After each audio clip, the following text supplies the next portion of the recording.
waaye dafa am ñeneen ñoo xam ne respecté naa seen point de vue waaye xam nga lan mooy seen gis-gis mooy Sénégal bi ñu toll micro RTS moo ëpp solo bakkanu doomu aadama filu terre moo ëpp solo njëriñu béykat ak loo bëgg wax foofu.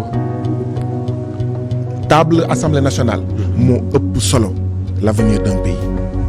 foog fii les bien-pensants la partie de la presse qui est corrompue ñëw naan woy table bi micro RTS filu terre François Mancabou bu deewee mais doo leen dégg Madiambal Diagne bu fi dëkkee depuis ay at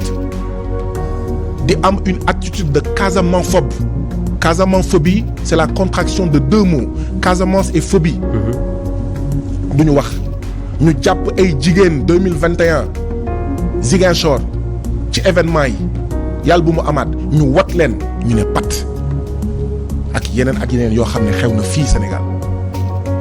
ñuy toj këru jàmbur waaw suñu mbokk Sénégal yi nekk Gabon SNHLM ñu dajale seen xaalis SNHLM Thiès ñu sàcc seen xaalis les travailleurs de Wave les travailleurs de Orange les travailleurs de feneen ak feneen ñu leen di dàq comme ay mouchoir di leen di ngàcc comme ay limon di leen di sànni doo leen dégg ñu wax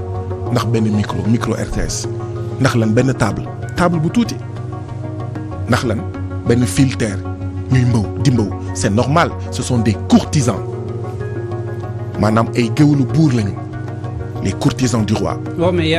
la bien-pensance. Moustapha y a une évolution ci justification yi ngeen di joxe boobaa ba léegi parce que après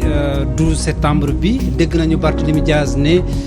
li tax parce que yenn loi yi bu ñu ko àndee assemblée nationale du ñu ko voté lu mel ni góor jigéen yeeg yooyu yow mi taxaw nga assemblée wax ko waaw après li ci topp seen président groupe parlementaire bi daf leen a rassuré ne leen lu jëm ci wàllum jox Macky Sall ay suuf. man jël na engagement de voté li jëm ci wàllum loi yi daganal góor jigéen ci réew mi duñu ko voté ci la après seen discours itam évolué est-ce que quelque part aussi vous n'êtes pas en train de réparer votre image non man personnellement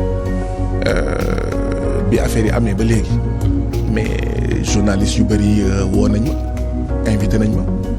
mais tey mooy la première fois may gën a télé bu dee réparer image rek man personnellement amoon naa 1001 occasion pour wax waaye bu wax jotee waaw wax bu jotee rek lépp yomb non man awma image bu may réparer déggoo ma de dama ne bu tey nekkoon le 12 septembre lu raw li ma def 12 septembre laay def kon xam nga ne man jàpp ma ne sama image dafa yàqu ba ma koy defaraat jàpp ma ne sama der dafa yàqu ba ma koy defaraat déggoo ma de Abdou Khoudoss dama ne béykat yi bu ñuy sàcc kees bi nga xam ne ci la jiw bi nekk nañ ko foqati dem ci seko yi. ngir affaire yi jaar yoon ndaxte bu jaarul yoon ñoom ñoo si sonn ñoo dul am jiw bu doy ñoo dul am jiw bu baax ñoo dul am engrais bu doy ay paysans à col blanc ay fonctionnaires di ko aakimoo boobu ñu ngi bàyyi béykat yi donc man jàpp ma ne sama der dafa yàqu bi bien au contraire damay naan jeune du Sénégal foqati leen kees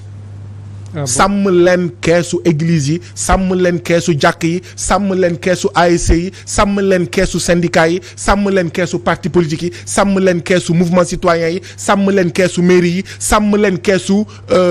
les communes sàmm leen keesu conseil départemental sàmm leen keesu assemblée nationale sàmm leen keesu ministère yi keesu état du Sénégal la réflexion waxtaan ak gëstu bu ñu war a def mooy est-ce que ñun sénégalais taxawaay bi ñu war a taxaw ci suñuy kees est-ce que taxawaay boobu ñu ngi koy am non garaawul jaru ko seetal rek ci sa doom ci sa jabar xoolal na nga sol sa costume ak sa sabadoor nga dem nga voter après nga dem toog askan wi jaru ko mais da ko jar Abdou Khoudoss xam nga lu tax man hôpital public laay fajoo duma dem faju bitim réew sama doom awma yaakaar dugal ko fenn fu dul école publique ci tali bi lay romb insécurité bu amee day dal sama doom day dal sama mbokk donc jar na ko de jar na ko donc gisuma der bu fi yàqu ba jar ñu koy defaraat wala di ko ragaat wala di ko sang léegi nag maître Oumar Youm mooy président groupe parlementaire bu Benno Bokk Yaakaar. le groupe de la majorité. ma respecté ko loolu nag ndaxte ndeysaan moo tax war nañ si jëlee jàngat. yàlla bokk na ci li ma nattoo maître Oumar Youm mais xarit bu sori la. ci yow ci sama xarit ci sama benn xarit. muy maître Moussa Sarr. c'est ça le Sénégal ah. moo tax ma ne war nañ ci jàngat. d'ailleurs ci biir assemblée bi ma ñenn waa benn bokkaat di ma sonnal. ma ne leen yéen tey ngeen toog wóor na ma nekk bu ñu defoon liste député yi ku nekk wax koo xam koo bokkal di ngeen gis ne ñun ñëpp bokk nañu. waaye nag bu dëgg jotee li waa ji doon dox. parenté xaw ma et vérité xaw ma lan et vérité me sont chères amitié et vérité me sont chères l'une autant que l'autre mais il est de notre devoir de préférer la vérité. Amitié et vérité me sont chères l'une autant que l'autre. xaritoo ak dëgg ñaar yëpp sopp naa ko waaye nag. dëgg la gënal dëgg moo ñu war a gënal bu dee bëgg nañ am Sénégal bu baax pour ñëpp bu dee bëgg nañ am Afrique bu baax pour ñëpp donc maître Oumar Youm xaritu sama xarit la. je ne dis pas nag que l'ami de mon ami est mon ami waaye ndax loolu te loolu